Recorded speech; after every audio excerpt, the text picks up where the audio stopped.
नमो ज्ञानेश्वरा नमो ज्ञानेश्वरा निवृत्ती वदारा सोपान देवा मुक्ताबाई नमो त्रिभुवन पावनी आद्यत्रय जननी देवांची जयांचे केलिया स्मरण होय सकळ विद्यांचे अधिकरण तेचे वंदो श्री चरण श्री गुरूंचे ते नमस्कारोनी आता योगी युंजित सतत महात्मानं रहसी स्थितः एकाकीयत चित्तात्मा निराशीर परिग्रहः हगा नामची एक जयाचे पाहता गगनही दिसे टांचे गुण एकैक कायतयाचे कलिशील तो दुसरा पाठ आहे आकलिशील तो कैवल्य साम्राज्य चक्रवर्ती विश्वमौली ज्ञानोबाराय सकल ब्रह्मनिष्ठ गुरुजनांच्या परमकृपेने श्री भगवती ज्ञानेश्वरीच्या 6व्या अध्यायाचा विचार आपण करत आहोत.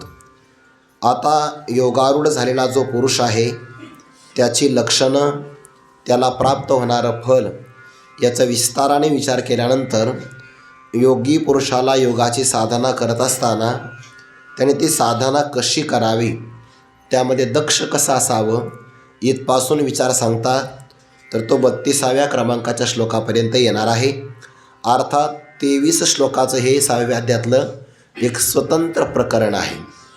10व्या श्लोकाच्या पहिल्या पदाला योगी शब्द आला आणि पुढे 32व्या श्लोकामध्ये आत्मोपम्येन सर्वत्र समं पश्यति योर्जुन सुखं वा यदि वा दुःखं स योगी परमो मतः इथपर्यंत हा विचार येणार आहे. त्यापैकी ज्ञानी पुरुषाला एकदा ब्रह्मज्ञान प्राप्त झालं आणि अद्वैताचा दिवस किंवा अद्वैत स्वरूप ही अवस्था त्याच्या जीवनामध्ये अनुभवाला आली की पुन्हा त्या ज्ञानाचा बाध होत नाही. ब्रह्मज्ञान आयुष्यामध्ये एकदाच होतं आणि एकदा झालं की ते अज्ञान कार्यासहित पूर्ण रूपाने सर्वथैव बाधितच करतं. प्रबल प्रमाणापासून जे ज्ञान होतं ते दुसऱ्या प्रबल प्रमाणाशिवाय बाधित होत नाही. शास्त्राचा नियम असा आहे, प्रमाणोत्पादिता विद्या प्रमाणम प्रबलम विना न नश्यति न वेदांतात प्रबलम मानम इक्षते. प्रमाण म्हणजे प्रमेचं साधन. प्रमा शब्दाचा अर्थ होतो यथार्थ ज्ञान. यथार्थ ज्ञानाला म्हणतात प्रमाज्ञान. प्रमाज्ञानाचं जे साधन त्याला म्हणतात प्रमाण. आणि त्या प्रमाणामध्ये 2 प्रकार, एक दुर्बल प्रमाण, प्रबल प्रमाण. प्रबल प्रमाण ते असतं ज्याला कोणीही आता बाधित करू शकत नाही किंवा ज्याचा पराभव करू शकत नाही. सामान्यपणे जर आपल्याला एखाद्या प्रसंगाला एखाद्या पदार्थाचं ज्ञान झालं, कल्पना करा प्रत्यक्ष प्रमाणाने नेत्र इंद्रियाला आपल्याला जर मृगजळाचं ज्ञान झालं तर प्रत्यक्ष प्रमाणात आपण काय म्हणतो की रस्त्यावर पाणी वाहतं आहे, हे प्रबल प्रमाणाने आपल्याला एका प्रमाणाने ज्ञान झालं. पण जवळ जाऊन पाहिलं आणि स्पर्श केला तर मृगजळाच्या पाण्याने जमीन ओली होत नाही. आता जमीन ओली न होणं हे जे ज्ञान होतं त्या ज्ञानाने जे पाण्याचं ज्ञान झालं त्याचा बाध होऊन जातो. म्हणजे दुर्बळ जर प्रमाण असेल त्यापेक्षा प्रबल प्रमाण आलं तर प्रबल प्रमाण दुर्बल प्रमाणापासून जे ज्ञान होतं त्याचा बाध करत असतं. सगळ्यात प्रबल प्रमाण कोण आहे तर प्रमाणाचे प्रकार 6, प्रत्यक्ष, अनुमान, शब्द, उपमान, अर्थापत्ती आणि अनुपलब्धी असे प्रमाणाचे 6 प्रकार आहे. आणि या सगळ्या प्रमाणामध्ये शब्द प्रमाण अत्यंत प्रबल आहे. त्या शब्दामध्ये सुद्धा वेदामध्ये येणारा जो शब्द ज्याला अपौरुषेय शब्द राशी वेद असं म्हणतात, त्यातून येणारं जे प्रबल प्रमाणाचं ज्ञान आहे त्याला कोणीही बाधित करू शकत नाही. म्हणून पंचदशीकाराने सिद्धांत सांगितला, प्रमाणोत्पादिता विद्या म्हणजे प्रमाणापासून उत्पन्न झालेली विद्या ज्ञान प्रमाणम प्रबलम विना नश्यति, दुसऱ्या प्रबल प्रमाणापेक्षा आल्याशिवाय नष्ट होत नाही. न वेदांतात, वेदांत शास्त्रापेक्षा पुढे प्रबलम मानम न इक्षते, दुसरं कोणतंही प्रबल प्रमाण नाही. याचा अर्थ प्रबल प्रमाणापासून, शब्द प्रमाणापासून श्री गुरूंच्या मुखारविंदातून तत्वमसी महावाक्याचं श्रवण केल्यानंतर उत्तम अधिकाऱ्याचा कानाचा आणि श्री गुरूच्या मुखारविंदाचा संबंध झाला.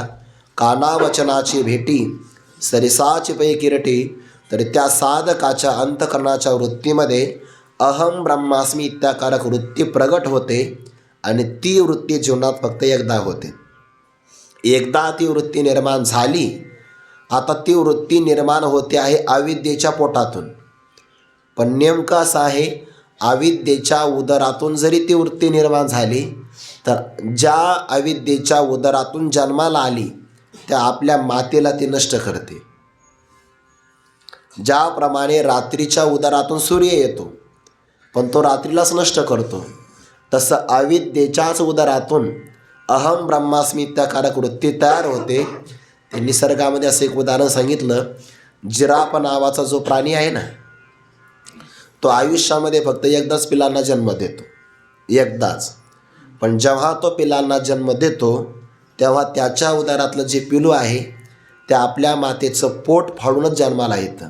म्हणजे काय करतं, ते स्वतःला जन्माला येतं पण स्वतःच्या मातेला ते नष्ट करतं. तसंच आहे, अहम ब्रह्मास्मी ही वृत्ती अविद्येच्या उदरातून जन्माला येते पण अविद्येलाही नष्ट करते, अविद्या कार्याला बाधित करते आणि स्वतः काही काम न राहिल्यामुळे कापुराची वाती उजळली ज्योती, ठाईची समाप्ती झाली जैसे, तशा प्रकारे ती वृत्तीसुद्धा स्वपरविरोधिनी असल्यामुळे स्वतः निवृत्त होते. म्हणजे अज्ञानालाही घालवतं आणि ते वृत्तीज्ञान स्वतःही निवृत्त होतं. आपण दररोज कपडे धुतो, दररोज धुतले पाहिजे बरं. कालचे पारुशे कपडे आज परिधान करू नये, कमीत कमी ते पाण्यातून तरी काढले पाहिजे. मग एखाद्या व्यक्तीला असं वाटतं आपण एवढी साधना करतो तरी आपले डोळे का लागतात, तर कपडे कारण असतात. कारण कालचे आपल्या अंगावर कपड्यावर झालेले संस्कार पारुषेपणाचे, जरी वातावरण चांगलं असेल, सकाळची वेळ असेल तरीसुद्धा डोळा लागतो, त्याचं कारण नसते आहे. म्हणून धोत वस्त्र परिधान करावे दररोज. आता कपड्यावर जर मळ असेल तर आपण त्याला भिजू घालतो किंवा त्याला आपण साबण लावतो. साबणसुद्धा मळच आहे आणि कपड्यावर चिकटलेला मळच आहे. पण साबणीचा जो मळा आहे तो कपड्याच्या मळाला घालवितो आणि पाण्याच्या माध्यमातून स्वतःही निवृत्त होतो. नाही म्हणे मळ गेला तर चांगला आहे पण साबण राहिला पाहिजे, अंगाला खाज सुटेल. हे जसं व्यवहारातलं उदाहरण आहे तसं आत्मस्वरूपाचं अज्ञानही गेलं पाहिजे आणि त्या अज्ञानाला घालवणारं अहम ब्रह्मास्मी इत्याकारक वृत्तीज्ञान ते सुद्धा गेलं पाहिजे. आणि जे खरं ज्ञान असतं ना ते जात असतं. आणि ज्याला खरं ज्ञान झालं तो ज्ञानी महात्मा अभिमान नाही करत. अभिमान करायचा कशाचा, कारण जे ब्रह्मज्ञान त्याने संपादन केलं ते खोटंच आहे. समान सत्तेमध्ये साधक बाधक व्यवहार घडत असतो. अज्ञान जर मिथ्या असेल तर मिथ्या अज्ञानाला घालवणारं अहम ब्रह्मास्मी इत्याकारक वृत्तीज्ञानसुद्धा मिथ्याच आहे. मिथ्याच मिथ्याला घालवू शकतं आणि ते मला झालं असा अभिमान कशाला करायचा. म्हणून जो खरं ज्ञान राहत नाही आणि खरा ज्ञानी ज्ञानाचा अभिमान करत नाही, हा जो अलीकडचा आहे तो लय उड्या मारतो. नवल अहंकाराची गोठी विशेषणे लगे अज्ञाना पाठी, सज्ञानाचे झोंबे कंठी नाना संकटी नाचावी. आपण ते तांदूळ शिजवतो, भात नाही बरं शिजवत आपण, कारण तो शिजलेला असतो त्यालाच भात म्हणतात. तो काय परत शिजवायचा, हा सायंकाळी उरला तर दुसऱ्या दिवशी तुम्ही परतू शकता त्याला. पण तांदळाला आपण शिजवितो, त्या तांदळाला शिजवत असताना ते कुठपर्यंत उड्या मारतात, जोपर्यंत ते शिजत नाही तोपर्यंत. त्याचा आवाज होतो बघा, बडबडबड असा आवाज होतो, शिजत नाही तोपर्यंत. आणि एकदा परिपूर्ण शिजला तर तो मुरतो, आवाज नाही करत. तसंच आहे, ज्याला परिपूर्ण ज्ञान झालं तो आवाज नाही करत, तो आपल्या शांत महिमेत राहतो. उड्या कोण मारतं, जे अजून भाजलेले नाही, जे अजून शिजलेले नाही ते मात्र उड्या मारतात. आणि त्याला असं वाटतं माझी अवस्था जगाला कळावी म्हणून तो उड्या मारू शकतो. परिपूर्ण ज्ञानामध्ये, परिपूर्ण अवस्थेमध्ये अज्ञानही राहत नाही वृत्तीज्ञानही राहत नाही. पण एकदा अद्वैत स्वरूपाची अवस्था प्राप्त झाली की तिचा पुन्हा अस्त होत नाही. पुढती अस्तवे नाहीसे जया पाहले अद्वैत दिवसे. मग आपण पाची आपण असे अखंडित तो कायमच आपल्या स्वरूपामध्ये राहतो. परमार्थामध्ये आलेल्या व्यक्तीला आपल्या आत्मस्वरूपामध्ये निमग्न होता आलं पाहिजे. बऱ्याच आपण बहिर्मुख होतो, अनुकूल परिस्थितीची वाट पाहतो, अनुकूल वेळेची वाट पाहतो, अनुकूल माणसं आपल्या जीवनामध्ये येईल याची आपण वाट पाहतो. सगळं वातावरण अनुकूल झालं की मग मी निवांत परमार्थ करेल असं वाटतंय आपल्याला. पण आपल्याला हे माहितीच नाही की जग हे अनुकूल आणि प्रतिकूलाचं मिश्रण आहे. इथे अनुकूलाची वाट पाहता पाहता जीवनातला काळ निघून जाईल, पण अनुकूल मनासारखं कधीही मिळणार नाही. जग म्हणजे समुद्राच्या लाटा आहे, थांबत नसतात त्या. शहाण्या मनुष्याने लाटा थांबण्याची प्रतीक्षा न करता जावं, स्नान करावं आणि मागं यावं. तशी अनुकूल परिस्थिती येईल, सगळं माझ्या मनाप्रमाणे होईल. लोक म्हणतात बघा व्यवहारामध्ये, महाराज काय नाही, फक्त लहान मुलाचं लग्न राहिलं. एकदा त्याचं लग्न झालं आणि संसाराची त्याची घडी बसली की मग तुमच्या दिंडीतच विना घ्यायला मी आहे. बरं, म्हणजे विनाही झाडाला आणि तोही कुठंतरी काय कुठं शोधत बसता, त्याला अडचण आहे की नाही. अनुकूल कालाची अपेक्षा करू नये. बघा, नारद महर्षीने असं म्हटलं आहे, क्षणार्धमपि व्यर्थम न नेयम. त्याने काले प्रतीक्षेमाने, कालाची प्रतीक्षा करत क्षण देखील व्यर्थ घालवू नये. अनुकूलता प्रतिकूलता हे अविभाज्य भाग आहे, हे जीवनामध्ये प्रवेश करणारच आहे, येतात आणि जातात. त्यामध्ये शहाण्या मनुष्याने रममान होऊ नये. आपल्या आत्मस्वरूपामध्ये अखंड निमग्न राहावं. ज्याची वृत्ती अंतर्मुख आहे, शुद्ध आहे, एकाग्र आणि स्थिर आहे, तो पुरुष कुठेही आनंदी राहू शकतो. तो अगदी राजवाड्यामध्ये पण आनंदी राहील, स्मशानात गेला तरी आनंदी राहील, एकांतात गेला तरी आनंदी राहील, राज्य कारभारामध्ये सुद्धा आनंदी राहील. आपल्या सगळ्यात मोठं उदाहरण आहे भक्तराज अर्जुनाचं. कुरुक्षेत्रावर सुद्धा मनुष्याला ब्रह्मज्ञान संपादन करता येतं. देवाने मुद्दामच कुरुक्षेत्र निवडलं असेल. आगामी काळात त्या लोकाला कळावं की कुरुक्षेत्रासारखी विक्षेप अवस्था दुसरी कोणतीच नाही आहे. किती प्रतिकूल आहे. आता इथे किती आपल्याला अनुकूल आहे. थंडी वाजत नाही, दिवा आहे, आवाज येतो आहे. समजा झोप आली तर कोणाला नकळू देता घेताही येते. सगळी अनुकूलता आहे की नाही. तशी येत नाही कोणाला, आपलं सहज म्हणून जातो कधी कधी. अनुकूलता आहे की नाही. आणि कुरुक्षेत्रावर समजा युद्धभूमीवर आपल्याला एखादा व्यक्ती ब्रह्मज्ञान सांगत असेल, अहो गाडीमध्ये जर आपण बसलो तर गाडीत सुद्धा ब्रह्मज्ञान कोणी सांगत नाही प्रवासामध्ये, आणि युद्धभूमीवर कोण ऐकणार आहे. पण देवाने अर्जुनाला असं निवडलं, ऐसिया असमयी कर्कशे भोगी जत स्वानंद राज्य कैशे आजी भाग्योदय हा नशे आनेके ठाई. म्हणून विचारी आणि शहाण्या मनुष्याने अनुकूलता आणि प्रतिकूलता जीवनातले हे अविभाज्य भाग असताना सहज स्वीकार करावे. त्याच्यामध्ये आग्रह ठेवू नये. आपला दुराग्रह आपल्या दुःखाला कारण नसतो. आग्रह आपल्या दुःखाला कारण. माझ्या मनाप्रमाणेच का होत नाही, कसं काय होईल. तुझं मन तुझ्या मनाप्रमाणे वागत नाही आणि दुसऱ्याने वागावा असा आग्रह का धरायचा आहे. मनुष्याला व्यर्थ वाटतं की नाही. लोक असंच का वागतात बरं, लोकांना कळत का नाही. आपला जीवनातला वेळ जाईल की नाही. आपण पाची आपण असे अखंडित. स्वतःमध्ये मनुष्याला आनंदी राहता आलं पाहिजे. आपल्या आनंदाच्या चाव्या जर दुसऱ्याकडं असेल तर आपण आयुष्य जरी संपलं तरी समाधानी राहू शकणार नाही. पण आपला आनंद जर स्वतःवर अवलंबून असेल तर आत्मसंतोषी मन राहे. आपण पाची आपण असे अखंडित. अशा लक्षणाने संपन्न जो सिद्ध महात्मा, त्याचं भगवंताने आपल्याकडून होईल तेवढं पुष्कळ रूपाने वर्णन केलं. जो परमात्मा ज्ञानी पुरुषामध्ये श्रेष्ठ आहे. जगामध्ये जेवढे व्यक्ती पाहतात त्या सर्वांच्या दृष्टीचा, बुद्धीचा, वृत्तीज्ञानाचा प्रकाशक तो आहे. काल आपण उदाहरण पाहिलं, कंदिलाच्या आतमध्ये असणारी ज्योत प्रज्वलित असल्याशिवाय काचेमध्ये प्रकाश होऊ शकत नाही. काचेमध्ये प्रकाश येण्याकरता जशी कंदिलाच्या आतली मुख्य ज्योत मानावी लागते, तसं जगामध्ये जेवढे त्रिपुटीचे व्यवहार घडतात, ज्ञाता, ज्ञान, ज्ञेय या सगळ्या त्रिपुटीचं प्रकाशन करणारं मुख्य चैतन्य मानावं लागतं. जो देखणेयांची दिठीचा दीप, जया दादोलयाचा संकल्प विश्वरची, ज्या समर्थ ईश्वराचा संकल्प असा आहे, संपूर्ण विश्वाची तो रचना करून जातो. भगवंताच्या अंगाचं असणारं तेज प्राप्त झाल्यामुळे चंद्र आणि सूर्यप्रकाशाचा व्यापार करतात. त्यांच्या व्यापाराला प्रतिष्ठा यामुळे आहे. व्यवहारात असा आहे, काही लोक कंपनी टाकतात, म्हणजे जो काही कच्चा माल आहे की नाही तो इतराकडून घेतात.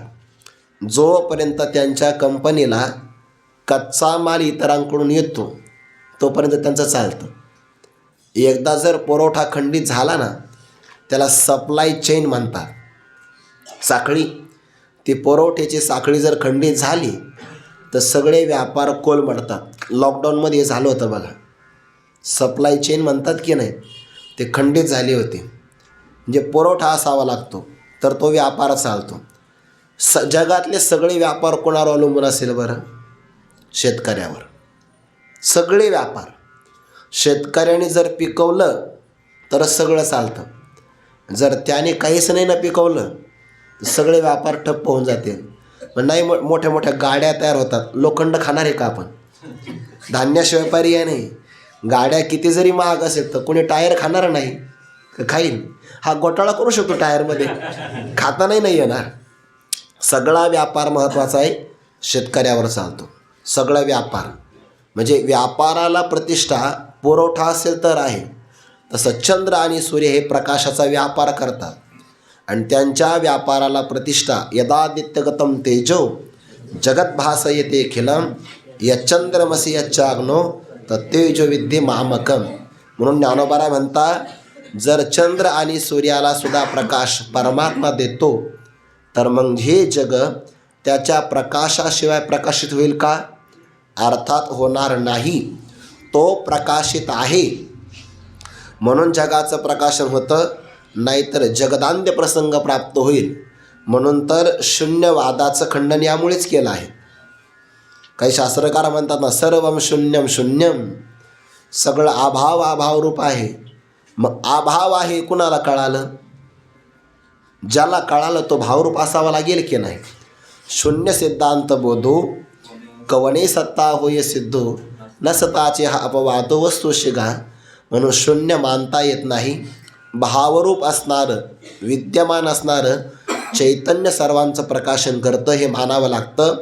इथपर्यंत श्रीकृष्ण परमात्म्याचं ज्ञानघन किंवा प्रकाशमान स्वरूप ज्ञानोबाने सांगितलं.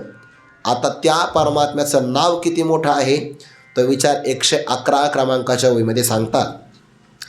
हा गा नामची एकतयाचे पाहता गगनही दिसे टांचे गुण एकैकतयाचे कलिशील तो.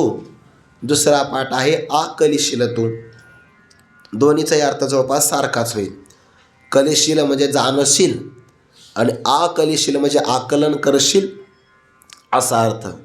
कळण्याकरता कोणीतरी सांगावं लागतं, त्या मनुष्याला कळतं. आणि आकलन करण्याकरता सांगावंही लागतं आणि स्वतः विचारही करावा लागतो, तेव्हा ते आकलन होत असतं. कळणं दुसऱ्यावर अवलंबून आहे आणि आकलन, ऐकणं अधिक आपली असणारी प्रतिभा यावर अवलंबून आहे. बऱ्याचदा लोकांना आकलन नाही होत. का बरं? जागेवर पाहिजे तेवढं. ते आकलन होण्याकरता बुद्धी स्थिर लागते आणि बुद्धीमध्ये विचार क्षमतासुद्धा असावी लागते, तर आकलन होतं.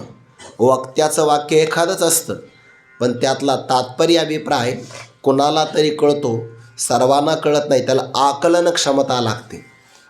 आणि ज्याच्याकडे आकलन क्षमता असते ना त्याला दुसऱ्याला सांगता येतं, दुसऱ्यांच्या बुद्धीवर आरूढ करता येतं. जे लोक तक्रार करतात ना, अहो काही नाही म्हणे, लोकाला शास्त्र कळत नाही, लोकाला गहन अध्यात्मचिंतन सांगितलं तर कळत नाही, बहुतेक तुलाच कळत नाही. ज्याला चांगलं कळतं त्याला इतरांना चांगलं पटवून देताच येतं. पहिल्यांदा चिंतन करावं लागतं.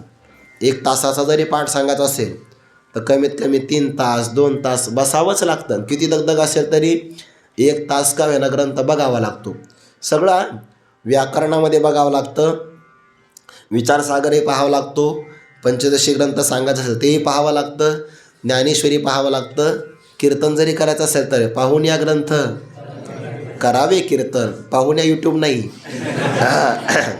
पाहून या ग्रंथ करावे कीर्तन सांगितलं की नाही. आता ती सुविधा झाली, तो भाग वेगळा आहे. आपण ऐकू शकतो, पण मनाने चिंतन करण्यासाठी ग्रंथाची सेवाच आवश्यक आहे. जोपर्यंत आपल्या जीवनात कोणत्या तरी एका ग्रंथाची सेवा होत नाही ना, तोपर्यंत ग्रंथ आपल्याला प्रसन्न नाही होत. आणि ज्या साधकाच्या अंतःकरणामध्ये ग्रंथाचा प्रसाद मिळाला, अपूर्व भाव त्याच्या बुद्धीतून प्रगट होता. म्हणून आपल्याला असं जरी वाटलं की आपला वेळ जातो, तरी पण ग्रंथाची सेवा खंडित करू नये. वेदाचं वाक्य आहे, स्वाध्यायान मा प्रमदितव्यम. स्वाध्याय करण्यामध्ये प्रमाद करूच नये. नाही कळालं तरी पारायण करत राहावं, अगदी शांततेत करावं. आपण काही यंत्र नाही, वेगवान नाही करायचं. ते शब्द आपल्या मुखात बसले पाहिजे, त्यांचा उच्चार झाला पाहिजे, आपले शब्द आपल्या कानातून बुद्धीपर्यंत गेले पाहिजे. इतका का व्हायना स्वाध्याय केला पाहिजे. कशाहून बाजूला गेलो मी, कलिशील आणि आकलिशील, हे आकलन, एवढं आकलन करावं लागलं आकलन शब्दासाठी. स्वाध्याय सेवा केली पाहिजे ग्रंथाची, सगळ्यांनी केली पाहिजे. कुठपर्यंत केली पाहिजे, जोपर्यंत शेवटचा श्वास आहे तोपर्यंत. मी एका महापुरुषांचं उदाहरण ऐकलं, इतकी ज्ञानेश्वरीची सेवा आयुष्यभर त्यांनी केली. त्यांच्या हातामध्ये शक्ती नाही राहिली. त्यांनी एक व्यक्ती कामाला ठेवला आणि फक्त ग्रंथाचे पानं त्यांनी पलटवायचे, त्यांनी वाचायचं, संपलं की हां पान पलट, यासाठी व्यक्ती कामाला ठेवला. नंतर दृष्टी गेली, मग ग्रंथ तो वाच, मी ऐकत राहतो. काय श्रद्धा असेल, आपण ग्रंथ पाहतच नाही, फक्त ग्रंथ आपण दसऱ्याला काढतो, पूजा करायची, ठेवायचं स्टेटस, संपला विषय. याच्यासाठी नाही ना ग्रंथ. त्या ग्रंथाचा स्वाध्याय झाला पाहिजे, स्पर्श झाला पाहिजे. ज्ञानेश्वरी आपण प्रगट केली वाचण्यासाठी, तर ओवीच्या माध्यमातून साक्षात ज्ञानोबा आपल्याशी बोलतात. एवढी जर आपली श्रद्धा असेल तर ग्रंथाची लवकरात लवकर आपल्यावर कृपा होईल, आपली श्रद्धाबुद्धी वाढत जाईल. आणि पारायण करताना ग्रंथाचं पावित्र्य पण जपलं पाहिजे.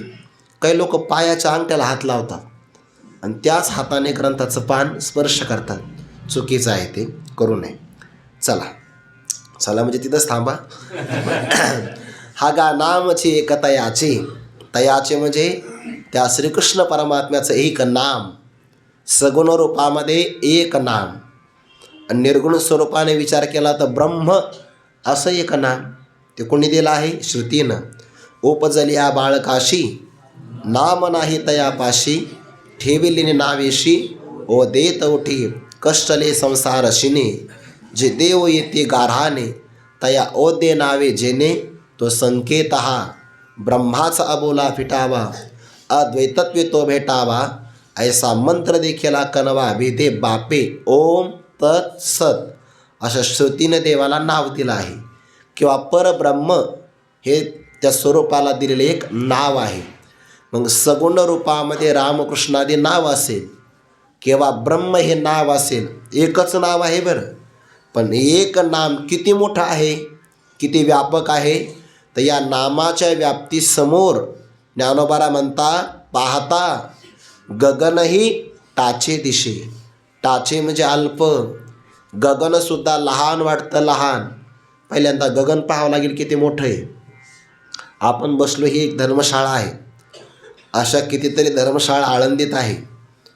असे आळंदीसारखी कितीतरी गावं एका तालुक्यात, कितीतरी तालुके एका जिल्ह्यात, जवळपास 35 जिल्हे मिळून आपला महाराष्ट्र, 28 राज्य मिळून भारत देश, त्यातर कितीतरी देश मिळून एखादा खंड, 6-7 खंडाची आणि 25% जागा असणारी पृथ्वी, बाकीचं पाणीच आहे. ही झाली पृथ्वी. पृथ्वीसारखे अनेक ग्रह एका सूर्यमालेमध्ये, अशा कितीतरी सूर्यमाला आकाशगंगेत, अशा कितीतरी आकाशगंगा आकाशात. एवढंही आकाश मोठं, आपलं अस्तित्व मोर एवढं सुद्धा नाही. आपण जितके असं वरवर जातो की नाही तेवढं कळतं आपण किती लहान आहे. थोडं विमानात प्रवास करून बघा मग कळतं. पण खिडकीजवळ जागा आली पाहिजे. विमानाच्या खिडकीतून खाली डोकावून पाहिलं ना इतके बारीक रस्ते दिसतात, एकदम बारीक, सुईच्या आकारा एवढे, आणि माणसाला वाटतं हम भी कुछ है. तरी विमान कमी आहे अजून. जास्त वर गेलं तर जिथं पृथ्वी चेंडूप्रमाणे दिसते तिथं आपली खोली काय आहे, कुठे आपली जागा, एका कोपऱ्यात. पण तरी माणसाचा अहंकार किती मोठा आहे. म्हणजे गगन किती व्यापक आहे. अनंत ब्रह्मांडे त्या गगनात राहतात, आणि ते गगन परमात्म्याच्या स्वरूपात लपंडाव खेळतं. नभ तुझ माझी खेळे लपी थपी. म्हणजे सगळ्यात पंचमहाभूतामध्ये सगळ्यात मोठं आहे आकाश. आकाश म्हणजे पोकळी, बरं, आकाश नाव नाही, आकाश नावाची पोकळी सगळ्यात मोठी आहे. सगळं असणारे ग्रह, सूर्य, चंद्र, नक्षत्र, तारका, हे जे तारांगण एक प्रकारचे ग्रह आहे, प्रकाशमान दिसतो त्यांचा आकार तेवढा आकार नाही, ते खूप दूर आहे म्हणून ते आपल्याला दिसत नाही. कदाचित एखादी तारका दिसते ना आपल्याला चमकणारी, तर तो एखाद्या सूर्यमालेतला सूर्य असू शकतो. आपल्याला काय कळतं त्यातलं. इतके प्रचंड प्रमाणामध्ये व्याप्ती आकाशाची.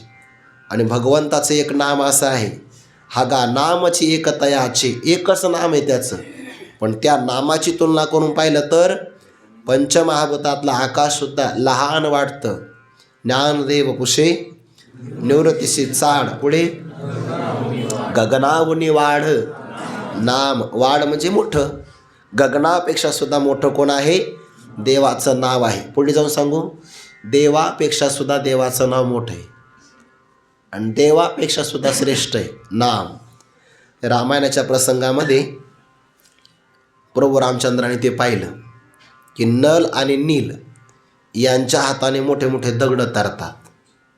प्रभूचं नाव टाकलं की दगड तारायचे. जय श्रीराम, दगड तारला पाण्यामध्ये, वजनदार. ते प्रभूने बराच वेळ पाहिलं, अर्धा तास पाहिलं प्रभूने ते, पाठ सुरू झाल्यापासून. पाहिल्यानंतर भगवंतांनी विचारलं, आपल्या नावाने दगड तारतात, आपण एखादा टाकून बघू. ते खरं कसं असे मोठे माणसं नाही भूमिपूजनाला येतात, ते काही पाया खोदत बसत नाही, फक्त फोटो काढण्याबद्दल टिकाव धरतात, जास्त काही काम ते करत नाही. तसं प्रभूने काही प्रत्यक्ष शेतू बांधलाच नव्हता, नावाने दगड तरत होते.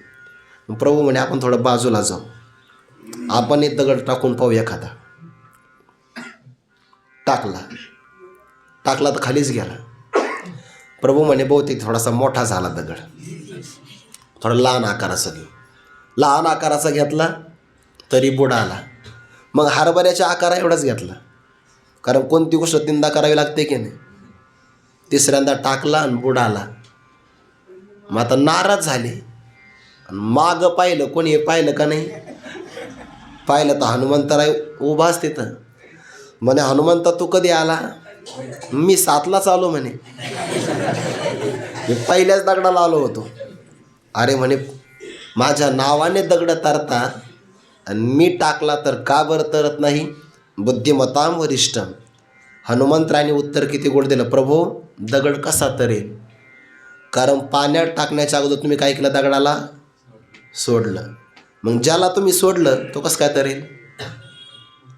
देवाने ज्याला सोडलं तो तरेल कसा.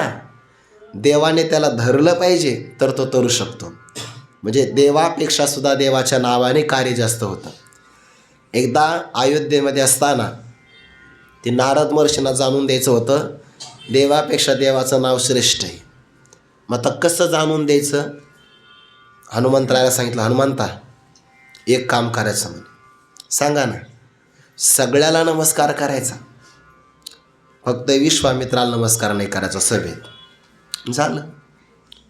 आता विश्वामित्र, वशिष्ठ सगळे महात्मे बसलेले, प्रभू रामचंद्राचा दरबार, आणि त्या दरबारामध्ये सगळ्यांना नमस्कार केला. हनुमंतरायाने सगळ्यांना नमस्कार केला, विश्वामित्राला नमस्कारच नाही केला. उलट विश्वामित्राकडे पाठ देऊन उभे राहिले. आता गर्दी असल्यामुळे त्यांचं काही लक्षात नाही आलं. नमस्कार करू नको म्हणून सांगणारे नारद आणि विश्वामित्राजवळ गेले. म्हणे गुरुजी काय तुम्हाला काही कळतं का? असे सगळेच म्हणतात. काय झालं? अहो तुम्ही लयच भोळे राहिले म्हणे. झालं काय? अपमान. आणि तुमचा कोणी केला? कोणी केला म्हणजे सामान्य कोणी केला असतं तर मी समजलो असतो म्हणे, पण हनुमंतरायाने तुमचा अपमान केला. म्हणजे काय? अहो तुम्हाला नमस्कार केला नाही. ते विश्वामित्र रागवले. प्रतिसृष्टी निर्माण करणारे श्रीरामा, मला दरबारातच राहायचं नाही म्हणे. काय झालं? इथं येऊन माझा अपमान केला आहे. प्रभूने सांगितलं तुमचा अपमान जो करेल तो उद्याचा सूर्योदय पाहणार नाही. लगेच नारदाने टाळी वाजवली. अपमान कोणी केला होता? हनुमंतरायाकडून झाला होता. आता ते हनुमंतरायाने ऐकलं. एक वचनी, एक पत्नी आणि एक बाणी. उद्याचा सूर्योदय आपल्याला पाहायचा नाही. कोणी अपमान केला, तपास केला तर हनुमंतरायाचं नाव पुढं आलं. आता ज्या हनुमंतरायाचे एवढे उपकार आहे आपल्यावर आणि त्या हनुमंतरायाला विश्वामित्राचा अपमानाचा प्रतिशोध घेण्यासाठी उद्या आपल्या हाताने वध करावं लागेल की नाही? प्राण जाई परवचन न जाई. मग तो काय करायचं? झालं दरबार सगळा शांत. प्रभू चिंतामग्न झाले, डोळ्यातून अश्रू येऊ लागले. हनुमंतरायाला सुद्धा काही करावं असं कळे ना. आता नेमकं काय करायचं? प्राण वाचावा तर माझ्या प्रभूचा शब्द जातो आहे, न वाचावं तर सेवा घडत नाही. आणि मग नारदजींकडे हनुमंतराय आले. झाले समाधान? झालं मनासारखं? हो नाही म्हणे हनुमंत आणखीन एक काम. आता करायचं नेमकं काय? माझं एक ऐक. तुमचं ऐकूनच हे झालं आहे, अजून काय काय ऐकायचं? काही नाही बघा. अगदी या क्षणापासून तर उद्या सूर्योदयापर्यंत फक्त नामस्मरणामध्ये खंड नाही करायचं. झालं.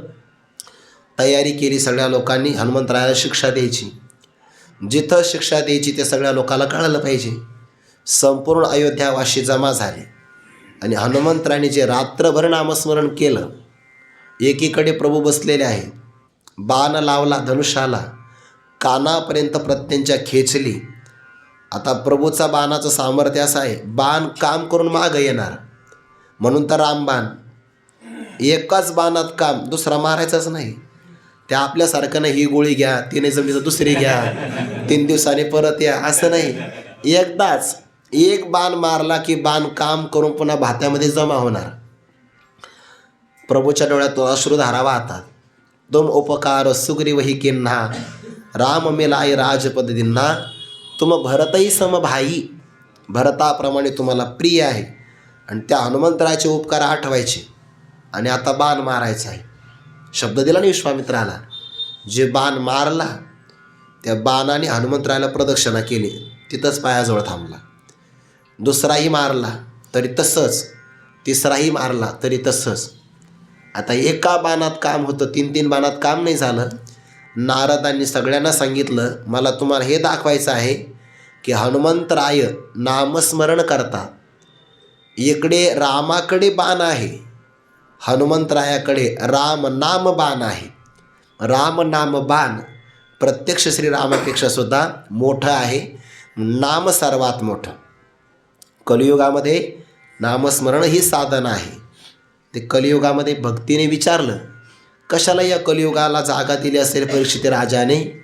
तो सारंगभूक असणारा, सारंग इव सारभूक, सारंगाप्रमाणे सार जाणणारा असल्यामुळे या कलियुगामध्ये योगाने, तपाने, समाधीनं जे फल प्राप्त होत नाही, कलो सम्यक केशव कीर्तना. केशवाचं कीर्तन चांगलं केलं, कलियुगा माझी करावे कीर्तन. नामस्मरण ही साधना कलियुगात सर्वात श्रेष्ठ आहे, असं त्याचं महात्म्य सांगितलं. हगा नामची एकतयाचे, पाहता गगनही दिसे टाचे. आता ज्ञानेश्वरीमध्ये जे संवाद आले की नाही, तर महापुरुषांचं म्हणणं असं आहे, हे 111 क्रमांकाच्या ओवीपासून तर पुढं येणारं जो काही 19-20 क्रमांकाच्या ओवी आहे, इथपर्यंत आलेला हा संवाद जो आहे तो ज्ञानोबारायांच्या आपल्या स्वतःशी मनाशी केलेला संवाद आहे. ज्ञानोबा आपल्या मनाशी बोलतात, अरे मना, नामची एकतयाचे, पाहता गगनही दिसे टाचे, गुण एकैक काय तयाचे कलिशील तू. कारण जर इथं संत सभेकरता शब्द आला असता तर तुम्ही शब्द आला असता. ज्या अर्थी तू शब्द हा एक वचनातला आलेला आहे, याचा अर्थ तू म्हणजे हे मना तू त्या परमात्म्याचे एकैक गुण काय कलिशील, तू काय जाणशील, ज्याचं नावच एवढं मोठं आहे की त्या नावाची तुलना करत असताना प्रचंड मोठं असणारं आकाशसुद्धा लहान वाटतं, इतकं त्याचं नाम श्रेष्ठ आहे. तर त्या परमात्म्याच्या एका गुणाचं तुला काय आकलन होणार आहे, तो आकलन करू शकणार नाही. आणि खरंच आहे, देवाच्या स्वरूपाचा सामर्थ्याचा मनाने विचार होणार नाही. मनाची नखी न लगे, जेत बुद्धीची दृष्टी न रिगे, तेंद्रिया की रजोगे काय होईल, येत वेदमुखे झाले, मन पवन पांगुळले, राती विन मावळले रवी शशी. असंही देवाचं सामर्थ्य आहे. दुसरा भाव असा आहे, मनाची देवता चंद्र आहे म्हणतात. चंद्रालाही परमात्मा कळत नाही. नमे विदुस्वरगणाः प्रभवं न महर्षयाः अहमारिदिर्हि देवानां महर्षणांच सर्वशः. जिथं देवाला कळत नाही तिथं त्या देवाचं असणारं इंद्रिय मनाला काय कळणार आहे. म्हणून गुण एकैकतयाचे काय कलिशील तू किंवा काय आकलिशील तू. म्हणून असो हे वानने सांगो नेनो कवनाची लक्षणे, दावावी मिशे येणे का बोलिलो ते. म्हणून या कारणामुळे मागच्या ओळीमध्ये कारण काय दिलं, देवाचं एक नाव एवढं मोठं आहे की आकाशही त्यासमोर कमी पडावं. त्या परमात्म्याच्या एका गुणाचं तुला काय आकलन होणार आहे. म्हणून या कारणामुळे हे वानने, देवाचं हे वानने म्हणजे वर्णन असो. आता हे वर्णन पुरे राहू द्या. पण भगवंताने आतापर्यंत जी लक्षणं सांगितली तर ज्ञानोबा म्हणता, कवनाची लक्षणे सांगो किंवा येणे मिशे कवनाची लक्षणे सांगो का बोलिलो ते नेनो. या निमित्ताने भगवंतानी कुणाची लक्षणं सांगितली, कोणाची लक्षणं सांगितली, कवनाची लक्षणे सांगो नेनो. आणि ही गोष्ट का बोलिलो ते नेनो. परमात्मा ही गोष्ट का बोलली असतील तेही मला सांगता येणार नाही. किंवा परमात्म्याने या रूपाने कोणाची लक्षणं प्रतिपादन केली, ते का प्रतिपादन केले हा विचार मला नाही सांगता येणार. का बरं? कारण वक्त्याचा जो अभिप्राय असतो तो वक्त्याला माहिती असतो. दुसरा जो व्यक्ती असतो तो अंदाज लावत असतो. कीर्तनात आपल्याला अनुभव येतो, एखादा व्यक्ती सहज सिद्धांताच्या पुष्टीकरता एखादं वाक्य बोलून जातो, पण जो विचार घरूही विचार करून आलेला जो श्रोता असतो की नाही, त्याच्या मनात अनेक विचार दाटलेले असतात. एखादं वाक्य आपल्याला अनुकूल मिळालं की तो श्रोता काय म्हणतो, वक्त्याला असंच म्हणायचं आहे. वक्त्या तसं काही म्हणायचं नसतं. आपल्या अष्टादशामध्ये एक उदाहरण सांगितलं. एका महापुरुषांनी, बाबांनी पण पाठामध्ये 2-3 वेळा याचा उल्लेख केला. एका कवीने कविता तयार केली. नशीब आहे की ते कवी शाळेतच कविता म्हणतात, ते आपल्यासारखे कीर्तनात नाही म्हणत. ते आपले वाक्य घेतात, ते आपल्याला कमी पडले ना प्रमाणात, त्यामुळे आपल्याला ते घ्यावं असं वाटतं, भाग सोडून द्या. त्या कवीची असणारी कविता महाविद्यालयामध्ये शिकवली जायची. त्या कवीला असं वाटलं आपली कविता पुस्तकात छापलेली आहे, नेमकं पाहू तरी आपण काय की इथले अध्यापक शिक्षक नेमकं कवितेचा भाव काय सांगतात. तर ते कवी ज्यांची ती कविता होते ते त्या वर्गामध्ये सगळ्यात मागं जाऊन बसले. आले शाळेत तरी लक्ष दिलं जातं 10वी-12वीपर्यंत, महाविद्यालयात लक्ष दिलं नाही जात. त्यांना काही म्हणजे मी कॉलेजमध्ये जाऊन आलो म्हणून मला माहिती आहे सगळं. या लक्ष द्या नाही तर नका देऊ, ते शिकवतात. आणि बहुधा कॉलेजमध्ये जाणारे काही सगळे असं लक्षपूर्वक काही अध्ययन करत नाही. थोडे विद्यार्थी असतात जे बिचारा आईबापांचे कष्टाची जाणीव ठेवतात, नाही तर सगळी उधळपट्टीच आहे, दुसरं काही नाही. टीका नाही कोणावर, दिसतं आहे म्हणून तसं विचार. आता तो कॉलेजला जातो का नटून थटून जातो हाही भाग वेगळा. विद्यार्थी नको तो त्याचे ते जाऊ दे, आता विषय तो आपला नाही. ते शिक्षक आले आणि त्यांनी ती कविता उघडली, सांगायला प्रारंभ केला. या पंक्तीतून कवीला असं म्हणायचं आहे, या ओळीतून कवीला असं सुचवायचं आहे. या ओळीतून कवीला हे तुमच्याकडे निर्देश करून सांगायचं आहे. सगळी कविता झाली आणि मग शेवटच्या बाकावर असणारे ते खरे कवी उठले आणि ते म्हणले, गुरुजी तुम्ही जे सांगितलं ना कवितेमध्ये, कवीला यातलं काहीच म्हणायचं नाही. ते गुरुजी म्हणे, असं कसं काय? मी सांगतो. अहो ते म्हणे, तुम्ही काही पण सांगू द्या, पण ज्याची ती कविता आहे तो कवी मी आहे आणि यातलं मला काहीच सांगायचं नाही. भाव काय आहे? वक्त्याच्या मनातला जो अभिप्राय आहे ना, तो वक्त्याला जास्त कळू शकतो, इतरांना तेवढा कळू शकत नाही. मग आता या ज्ञानोबाराय मनाला सांगता की देवाने ही लक्षणं कुणाची सांगितली, का सांगितली आणि असं मी का बोललो ते मला काही सांगता येणार नाही असं ज्ञानोबाराय म्हणतात. पण नक्की सांगता की देवाने ही लक्षणं कुणाची सांगितली, का सांगितली. तर बघा, ऐके मनालाच म्हणतात बरं ज्ञानोबाराय, ऐके असं मला वाटतं आहे. किंवा दुसरा आक्षेपार्थाने घेतलं तर, का बोलिलो ते सांगो नेनो. परमात्मा या निमित्ताने कोणाचे लक्षणं सांगतात, परमात्म्याने ते लक्षणं का बोलिलो ते सांगो नेनो, ते मला सांगता येणार नाही का? असं आक्षेपार्थाने घेतला तर असं म्हणावं लागेल की ते लक्षणं फक्त ज्ञानोबारायला सांगता येईल. भगवंताच्या मनात आल्यावर फक्त ज्ञानोबारायला सांगता येईल, दुसरं कोणाला सांगता येणार नाही. सरळ अर्थ घेतला तर मग ज्ञानोबाराय म्हणतात, सांगो नेनो. देवाच्या मनातला अभिप्राय मला सांगता येणार नाही, पण दुसरा भाव सांगो नेनो ते मला सांगता येणार नाही का? अर्थात मलाच सांगता येईल, कारण श्री गुरूंची कृपा माझ्यावर आहे. असे दोन अर्थ आपण घेऊ शकतात. आणि सांगो नेनो सांगता येणार नाही का? सांगता येतील. आणि मग ती ज्ञानोबाराय पुढे सांगतात, ऐके द्वैताचा ठावोची फेडी, ते ब्रह्मविद्या की जेल उघडी, तरी अर्जुन पडिये हे गोडी, नासेल हन. आणि दुसरा पाठ आहे, अर्जुना पडिये हे गोडी, नासेल हन. मनोनी ते तैसे बोलणे, नव्हेस पातळ आड लावणे, केले मनचे वेगळं वाने, भोगावया. या दोन ओव्यांचा एकत्र विचार आहे. ऐके, ऐक बरं म्हणा.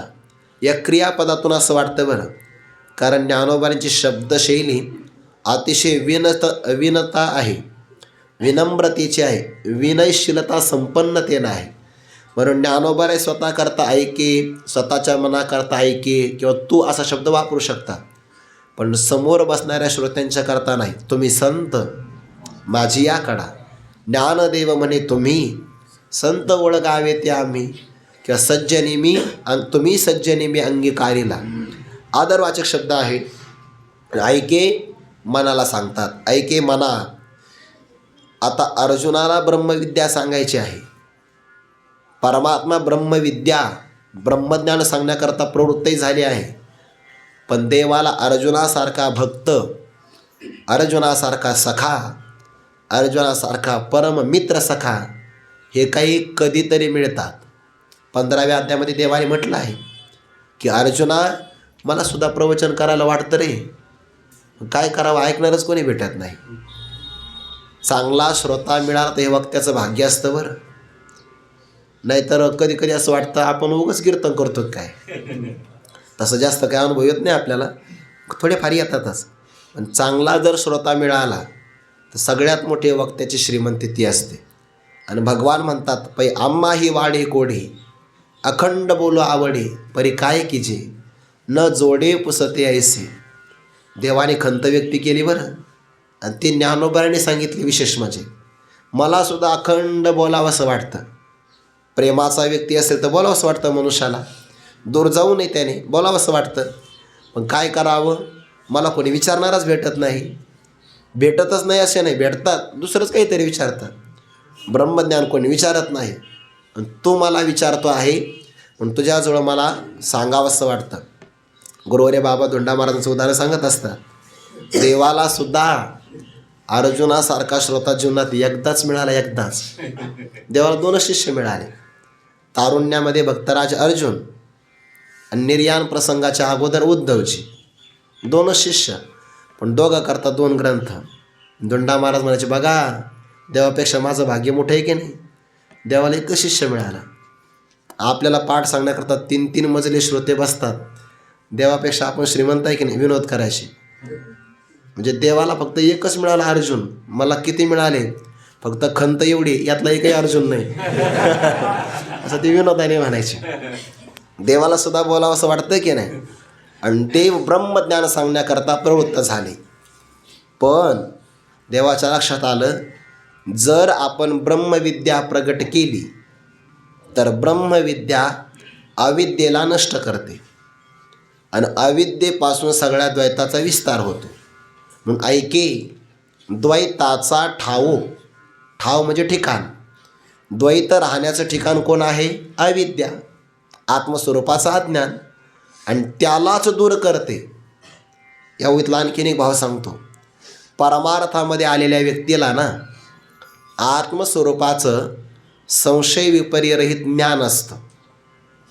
त्याची मूल अविद्या नष्ट झालेली असते.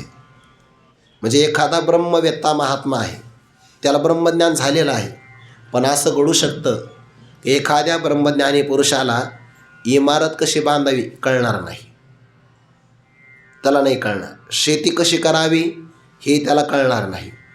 एखादा ग्रंथ किंवा कविता कशी करावी हे त्याला कळणार नाही. वैद्यकशास्त्रातलं त्याला काहीच कळणार नाही. जगातले असे कितीतरी विषय असतील की त्यातलं त्याला काहीच कळणार नाही. मग तो अज्ञानी ठरेल का? नाही ठरणार. का? जगातले बाकी विषय न कळणं याला तूल अविद्या म्हणतात. आणि तूल अविद्या निवृत्त करण्यासाठी ब्रह्मदेवाचं जरी आयुष्य मिळालं तरी ते कमीच आहे. म्हणून तूल अविद्या निवृत्त नाही करायची, मूल अविद्या निवृत्त करायची आहे. म्हणून ब्रह्मवेत्या पुरुषाला ब्रह्मज्ञान जरी झालं तर बाकीच्या गोष्टीतलं अज्ञान राहू शकतं. पण मुख्य काय आहे? ऐके द्वैताचा ठावोची फेडी. द्वैताचा ठाव ठिकाणा नाहीसी करेल. द्वैताचा ठाव आहे अविद्या, आणि त्या अविद्येवरच घाव घालणारी, त्यालाच दूर करणारी ते ब्रह्मविद्या, ती विद्या आहे. विद्येच्या बाबतीमध्ये एक प्रमाण आहे. सा विद्या या विमुक्तये, तीच खरी विद्या आहे जी जीवाला भवबंधनातून मुक्त करते.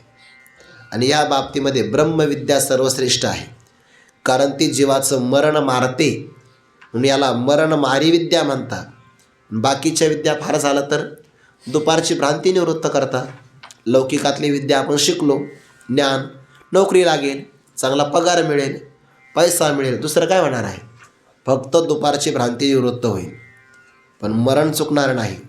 मरणमारी विद्या फक्त ब्रह्मविद्या. आणि देवाला असं वाटतं द्वैताचा ठावोची फेडी ते ब्रह्मविद्या की जे उघडी. जर ती ब्रह्मविद्या ब्रह्मज्ञान मी अर्जुनाच्या समोर प्रगट केलं तर काय होईल? ब्रह्मविद्येनं अविद्या जाईल, अविद्या गेलं की द्वैत जाईल, द्वैत गेलं की अर्जुन आणि मी दुजेपणाने राहणार नाही. तो अर्जुन आणि मी द्वैत गेल्यामुळे अद्वैत होईल, एकरूप होईल. आणि एकरूप झालं तर एकरूपामध्ये भक्तिप्रेमाचा आनंदही ना भोगता येणार. पण तरी अर्जुन पडिये, मला अर्जुन आवडतो आहे. अर्जुन पडिये, पडिये म्हणजे प्रेमाचा विषय आहे. मला ज्याच्यावर प्रेम करावं तो माझ्याशी एकरूप झाला. अर्जुन पडिये ही गोडी, ही प्रेमाची गोडी नासेल, नष्ट होऊन जाईल, याच्यामध्ये कलंक येईल.